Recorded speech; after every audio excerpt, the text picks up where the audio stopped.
आज 2024 के महान पावन महीना सावन में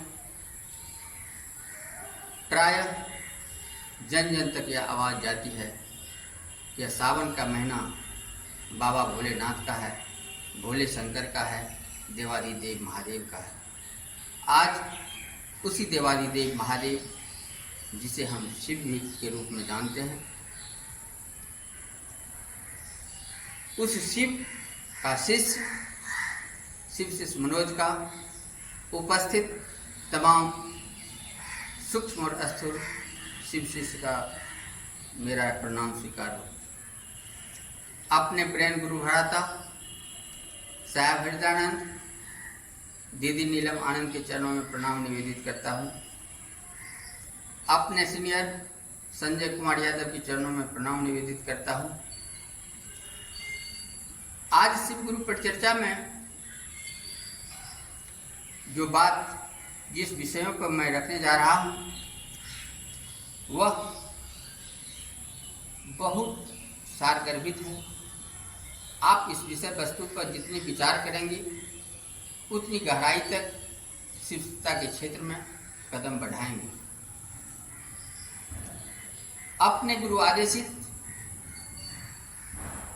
मैं शिव शिष्य मनोज कुमार आप तमाम गुरु भाई गुरु बहना के बीच जो प्रसंग है उसका विषय है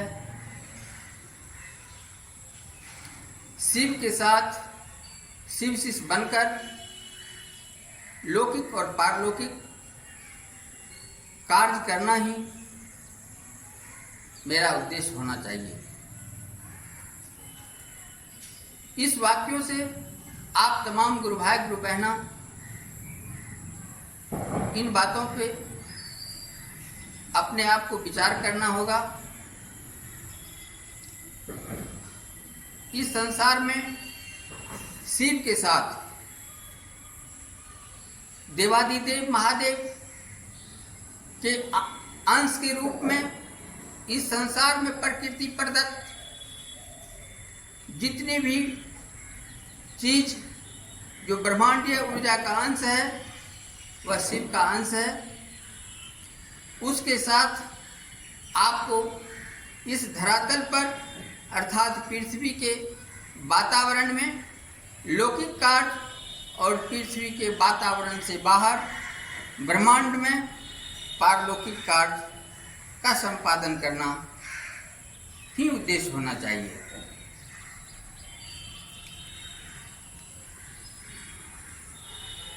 हमारे गुरु शिव हैं, आपके भी गुरु शिव हो सकते हैं।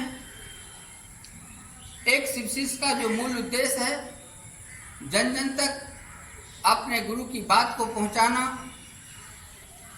अपनी अनुभूति से संसार के हर मानव को जोड़ना।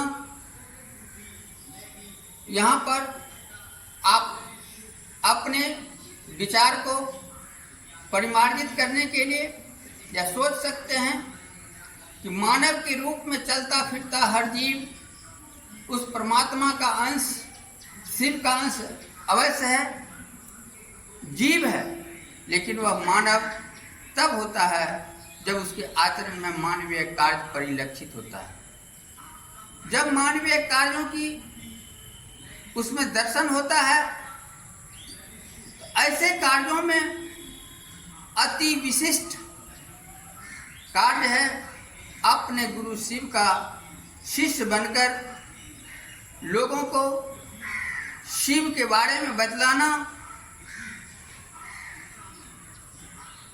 इस संसार में उन्होंने आया क्यों है, उस उद्देश्य में जो भटकाव है, जो धरातल या लौकिक जगत की आवरण में वह फंस चुका है अर्थात माया में लिप्त हो चुका है, उससे उसे जगाना अर्थात इस संसार के ज्ञान में आध्यात्मिक ज्ञान को भी समावेशन करना और आध्यात्मिक ज्ञान का जो ही समावेशन होता है व्यक्ति सजग हो जाता है, कि मैं इस संसार में आया कहाँ हूँ, आया किस लिए हूँ, मुझे इस संसार में सांसारिक कार्यों को करते हुए जाना कहाँ है, यह एक मनुष्य का आना जाना क्यों होता है, इसका कारण क्या है और इसका निवारण क्या है।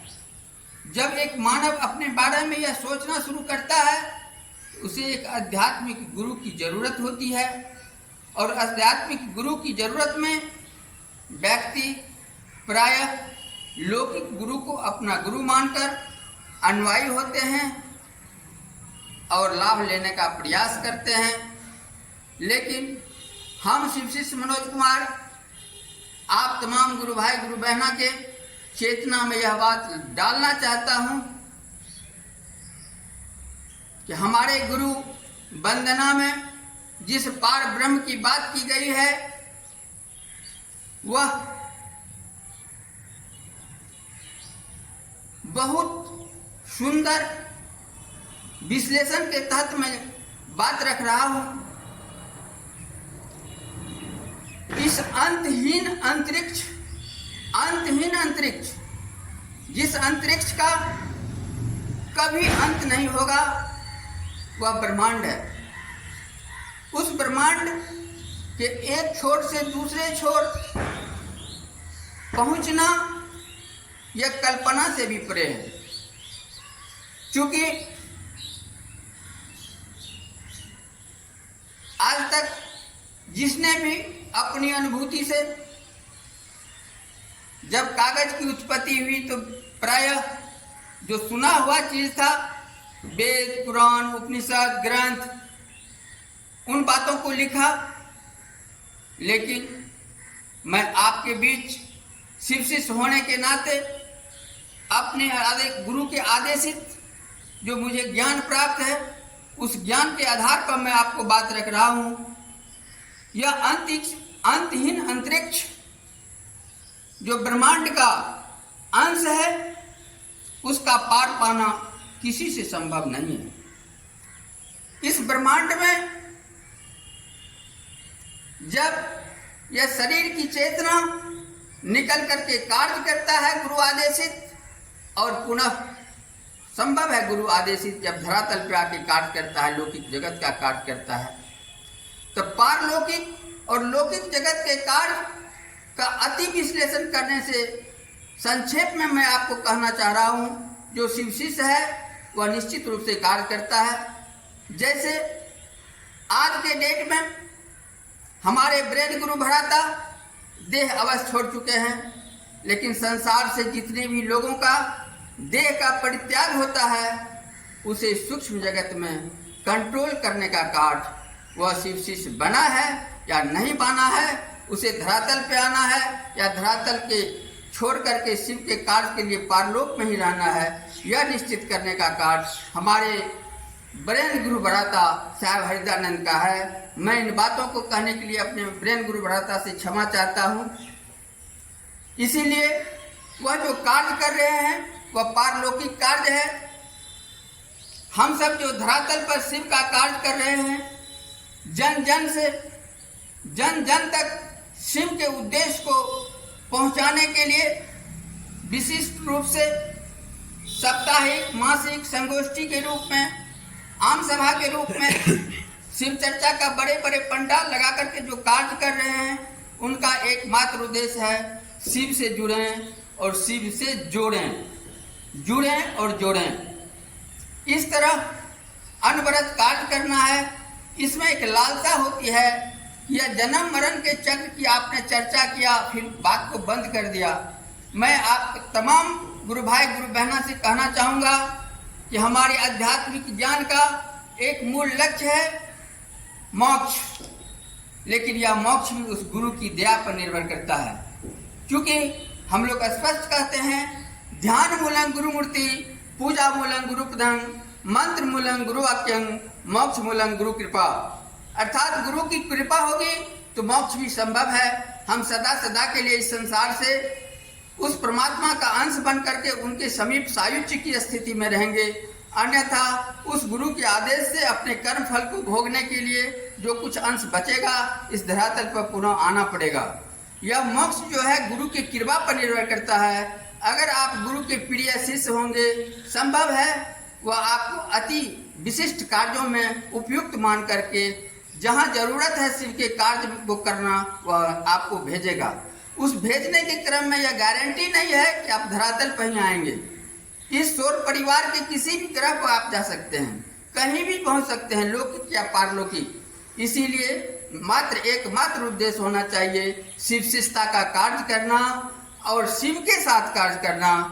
इस प्रकृति प्रदत्त इस ब्रह्मांड के अंश के रूप में जितने भी जीव सजीवता का बोध करा रहा हो, चाहे वनस्पति हो, पशु पक्षी हो, या मानव हो, या स्थल पे हो, या जल में हो, या नभ में हो, कहीं भी हो, आपको अपना उसमें सामंजस्य बिठा करके, तालमेल बिठा करके उस शिव के साथ शिव का कार्य करते रहना है, अनवरत करते रहना है।